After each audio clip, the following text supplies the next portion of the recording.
तो देखो रिसेंटली जो स्मैकडाउन का सीजन प्रीमियर वाला शो अगर तुम लोगों ने नहीं देखा, चैनल पर वीडियो ऑलरेडी आ चुकी है, तुम लोग जाके देख लो, तुम्हें मेन चीजें वहां पे पता लग जाएंगी क्या मेन इवेंट सिनेरियो में हुआ। By the way blood line के लिए रोमन रेंस का मैच ऑफिशियल है, लेकिन क्या रोमन ने ये बात भी कंफर्म कर दी है कि उनके एक और निक नेम है, यानी कि उनके दो निक नेम है, और ऊपर से शायद रोमन रेंस अभी भी हील है। So hello everybody and welcome back to new video. तब से हम लोग क्या सोच रहे थे कि रोमन रेंस वापस आए हैं, वो एक बेबी फेस सुपरस्टार है, बंदा अपना हीरो बन चुका है, लेकिन शायद कहानी कुछ और है, बिकॉज रोमन ने कहा है कि वो अभी भी शायद हील सुपरस्टार ही हैं और भी तुम्हें कुछ चीजें जानने के लिए मिलेंगी। लेकिन वीडियो को पहले मैं शुरू करने वाला हूं रिसेंटली स्मैकडाउन के शो के बाद फैंस की कुछ मिक्स्ड रिएक्शन के बारे में, जो कि कोडी रोड्स को लेकर आ रहा है सामने। देखो पहले कोडी रोड्स को लेकर ना चीजें डब्ल्यूडब्ल्यूई खुद कंफ्यूजिंग कर रही थी। पहले कोडी खुद बैक स्टेज के ऊपर निक ऑल्डिस को मना करते हैं, ये कहते हुए कि ब्लड लाइन के साथ उनका हो गया, अब वो ब्लड लाइन के साथ पंगे में नहीं पड़ना चाह रहे हैं या फिर उससे दूर रहना चाह रहे हैं, और उनका रोमन के साथ ऑलरेडी इशू है, इसलिए वो ब्लड लाइन का जो टैग टीम मैच हो रहा है उसमें रोमन इसका साथ बैड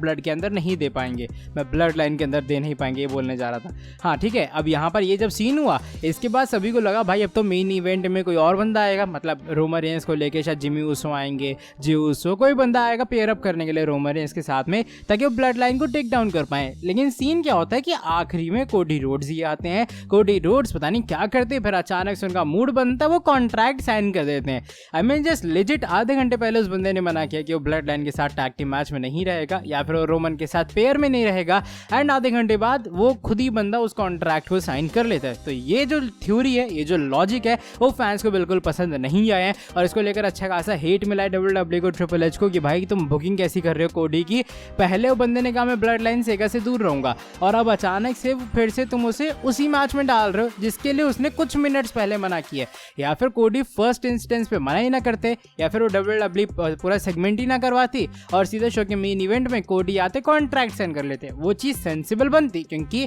रोमन ने दो बार एक सॉर्ट ऑफ बचा ले कोडी रोड्स को, एक बार समर स्लैम में और आज एक बार स्टील के मैच में। लेकिन मना करने के बाद वो बंदा आ रहा है, तो वो चीज यहाँ पर फैंस को हजम नहीं हुई है, और दैट्स व्हाई फैंस का कुछ ऑपोजिट रिएक्शन आया उनकी इस बुकिंग को लेकर। बाकी बैड ब्लड के लिए ये बिजनेस वाइज में डेफिनेटली एक बहुत अच्छा मूव है, जब रोमन रेंस और कोडी रोड्स एक टैग टीम में एक पेयर में कंपीट करने वाला है। बात अगर मैं स्मैकडाउन के बारे में कर ही रहा हूँ, स्मैकडाउन को लेकर एक और बड़ी चीज ये भी है कि आज का जो स्मैकडाउन का शो है वो यूएसए नेटवर्क का पहला शो था, और ऊपर से इसी शो के ऊपर डब्ल्यूडब्ल्यूई के 7 मिनट एक्स्ट्रा हो चुके हैं। वैसे इंडिया के हिसाब से अगर मैं देखूं तो 7:30 बजे तुम लोग जानते हो स्मैकडाउन खत्म हो जाता है, 5:30 चालू होता है, 2 घंटे का शो होता है। लेकिन अगर तुमने आज नोटिस किया होगा, मेन इवेंट वाला जो सिनेरियो था आई गेस वो 7:23 या 24 पे स्टार्ट हुआ था, और जब कोडी रोड्स की एंट्री शायद उस टाइम 7:30 हो रहा था, तो मुझे लगा भाई कि डब्ल्यूडब्ल्यूई यहीं पर एंड कर देगी। ऐसा हुआ नहीं, जबकि उन्होंने 7 मिनट एक्स्ट्रा शो को रन किया, और आई गेस 7:37 या 38 पे जाके पूरा शो इंडियन टाइम के हिसाब से खत्म हुआ था। तो इसके पता लगता है कि डब्ल्यूडब्ल्यूई वाले यूएसए नेटवर्क के ऊपर एक्स्ट्रा टाइम भी रन कर रहे हैं, वरना जनरली अगर फॉक्स वगैरह के ऊपर होता है डब्ल्यूडब्ल्यूई इंस्टेंट कट लगा देती है भाई, फिर वो बाद में फुटेज रिवील कर देगी यूट्यूब पे कि भैया एक्सक्लूसिव फुटेज ऑफ स्मैकडाउन ये हो गया। लेकिन यहाँ पर यूएसए नेटवर्क के ऊपर ये कुछ मेजर चेंज देखने के लिए मिला है। एंड एक और चेंज ये भी है कि तुमने अगर ध्यान से नोटिस किया, वो आखिर में क्रेडिट्स लिख के आए थे, उसमें ट्रिपल एच का नेम भी लिख के आया था, और ली करके एक बंदे का नेम आया था कि भाई ये प्रोड्यूसर्स थे इस वाले स्मैकडाउन के शो के। तो ये कुछ चेंजेस अभी फिलहाल फॉक्स नेटवर्क के बाद हमें देखने के लिए मिले हैं, जब स्मैकडाउन शिफ्ट हुआ यूएसए नेटवर्क के ऊपर। बात अगर मैं ऑफ एयर के बारे में कर रहा हूँ, तो ऑफ एयर पे क्या चीज़ें हैं उसके बारे में भी बात करते हैं। मैंने वीडियो में बताया था ना कि गंथर उसी जगह पे और गंथर पॉसिबली इस शो का पार्ट बन सकते हैं, तो यस गंथर पार्ट बनते हैं ऑफ एयर के अंदर, बिकॉज गंथर ने ऑफ एयर में कंप्लीट किया है डेमियन प्रीस्ट का ये वर्ल्ड चैंपियनशिप का मैच होता है, यहाँ पर अपनी टाइटल डिफेंड करते हैं, और मैच के एंडिंग में ऑफकोर्स गंथर की विक्ट्री हो जाती है। इसके अलावा शेमस और लुडविग काइजर के बीच में बिग सिंगल्स मैच हुआ है, और इस मैच के अंदर ऑफकोर्स हमारे जो रिंग जर्नल है वो अपनी चैंपियनशिप रिटेन करते हुए नजर आए। तो ये कुछ स्मैकडाउन के ऑफ एयर के बाद भी इस सीजन प्रीमियर वाले शो पे क्राउड को देखने के लिए चीजें मिली हैं।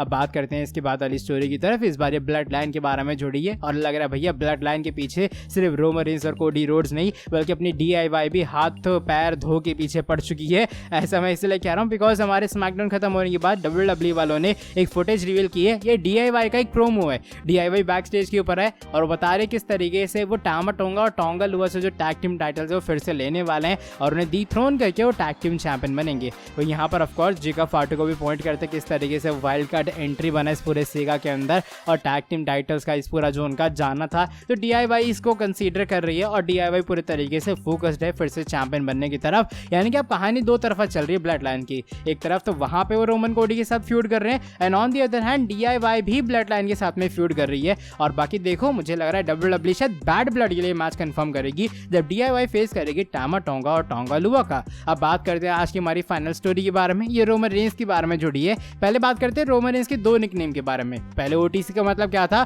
ओरिजिनल ट्राइबल चीफ, लेकिन अब OTC का एक और मतलब है जो कि रोमन ने स्मैकडाउन में बताया। उन्होंने कहा मैं सिर्फ ओरिजिनल ट्राइबल चीफ नहीं हूँ बल्कि मैं ओनली ट्राइबल चीफ भी हूँ, यानी कि OTC के अब दो मतलब है, एक ओरिजिनल ट्राइबल चीफ भी है और ओनली ट्राइबल चीफ भी है। ये रोमन रेंस की तरफ से खुद आज स्मैकडाउन में कंफर्म हुआ है। एक और चीज रोमन ने यहाँ पर टीज की है, हिंट की है, या फिर ऐसा मेरा मानना है, उसका इंटरप्रिटेशन है कि शायद रोमन रेंस अभी भी एक हील सुपरस्टार ही है। रोमन ने अपना प्रोमो किस तरीके से चालू किया, ये कहते हुए कि भाई देखो यहाँ पर चीजें चेंज हो चुकी होंगी लेकिन एक चीज चेंज नहीं हुई है और वो चीज है रोमन रेंस, यानी कि रोमन रेंस वही इंसान है जो कि उनकी लास्ट अपीयरेंस पे था। और लास्ट अपीयरेंस पे रोमन रेंस हमारे head of the table, tribal chief, undisputed champion और एक हील सुपरस्टार भी थे। तो रोमन रेंस स्टिल अपने आप को, मुझे ऐसा लग रहा है, शायद हील कंसीडर कर रहे हैं या फिर WWE बताने का ट्राई कर रही है कि देखो रोमन रेंस ना थोड़े से चेंज हुए होंगे, नो मैटर वो बंदा थोड़ा स्लाइड बेबी फेस वाला अब थोड़ा दिखा रहा है कि उनका पूरे ब्लड लाइन के साथ फ्यूड चल रहा है, लेकिन दैट डजंट मीन कि रोमन रेंस एक कंप्लीट बेबी फेस सुपरस्टार है।